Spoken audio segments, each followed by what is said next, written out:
أعوذ بالله من الشيطان الرجيم بسم الله الرحمن الرحيم تلك الرسل فضلنا بعضهم على بعض منهم من كلم الله ورفع بعضهم درجات صدق الله العظيم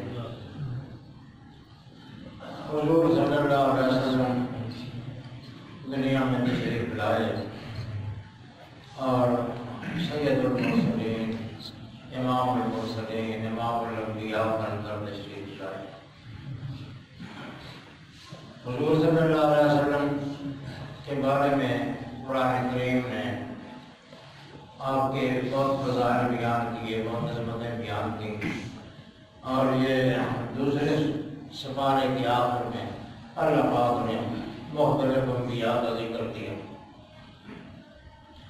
اور پھر تیسرے سپارے کے ابتدا میں فرمایا تلک الرسل، یہ پیچھے جو ذکر کیے گئے ہیں یہ رسول ہیں، اور ورنہ بعضهم علی بعض، ان میں سے بعض کو ہم نے بعض پر فضیلت دی، یعنی جہاں تک نبی ہونے کا تعلق ہے اس میں تو سارے برابر ہیں، لا نفرق بین احد من الرسل، ہم کسی رسول کے بارے میں تفریق نہیں کرتے ہیں، لیکن یہ نہیں کہتے ہیں کہ فلانا رسول تھا اور فلانا نہیں تھا، سارے جو اللہ نے بھیجے، لاکھ بھیجے یا اس سے زیادہ بھیجے، یہ جتنے بھی بھیجے وہ سارے کے سارے رسول تھے، نبی تھے، اللہ کے بھیجے بھیجے، اس میں ہم کوئی فرق نہیں کرتے ہیں، لیکن جہاں تک درجات کا تعلق ہے تو اللہ پاک نے فرمایا فضلنا بعضهم علی بعض، ہم نے بعض کو بعض پر فضیلت دی، اور پھر فضیلت کا ذکر کرتے ہوئے اللہ پاک نے سابقہ انبیاء میں سے ایک عظیم الشان نبی کا ذکر کیا، یعنی حضرت موسیٰ علیہ السلام کا۔ حضرت موسیٰ علیہ السلام کو ایک بہت خصوصی امتیاز حاصل ہے، اللہ پاک نے فرمایا منہم من کلم اللہ، یہ پہلے جو رسول ہوئے ہیں ان میں بعض کو اتنی فضیلت اللہ پاک نے عطا کی کہ اللہ ان کے ساتھ ہم کلام، تو اللہ کا ہم کلام ہونا یہ بہت بڑا اعزاز ہے، بہت بڑا شرف ہے، اور جب اتنی بلندی تک پہنچ سکتا ہے، قریب اللہ بن سکتا ہے، اللہ اس کے ساتھ براہ راست گفتگو فرما سکتا ہے، بغیر واسطہ جبریل کے ساتھ اس پر احکامات آتے ہیں، اس پر کتاب اترتی ہے، اتنا بڑا مقام بھی سابقہ انبیاء میں سے کسی کو ملا، اور فرمایا ورفع بعضهم درجات، اور بعض کے درجے جو ہے ان سب سے بلند کر دیے، وہ جو قدیم اللہ ہیں ان سے بھی، اور باقی جو ذکر ہوئے ان سے بھی درجے بلند کر دیے۔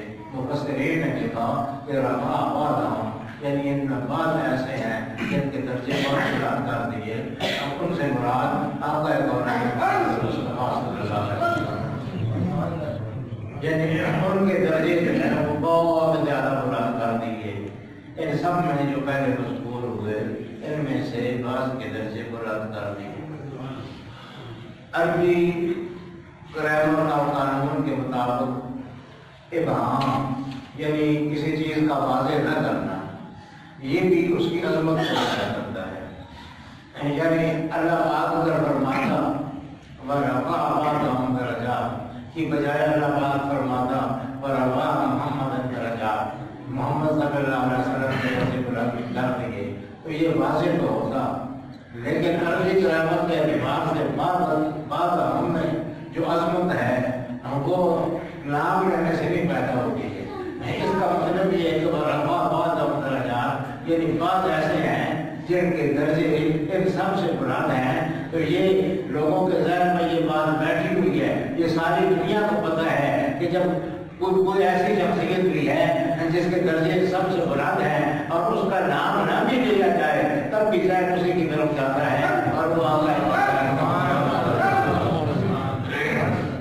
تو یہ اس طرح سے اللہ پاک نے حضور صلی اللہ علیہ وسلم کی عظمت کا اظہار فرمایا کہ اللہ پاک نے درجات بلند فرمائے، اور بعض کے یعنی آقا کونین صلی اللہ علیہ وسلم کے درجے سب سے زیادہ بلند فرما دیے۔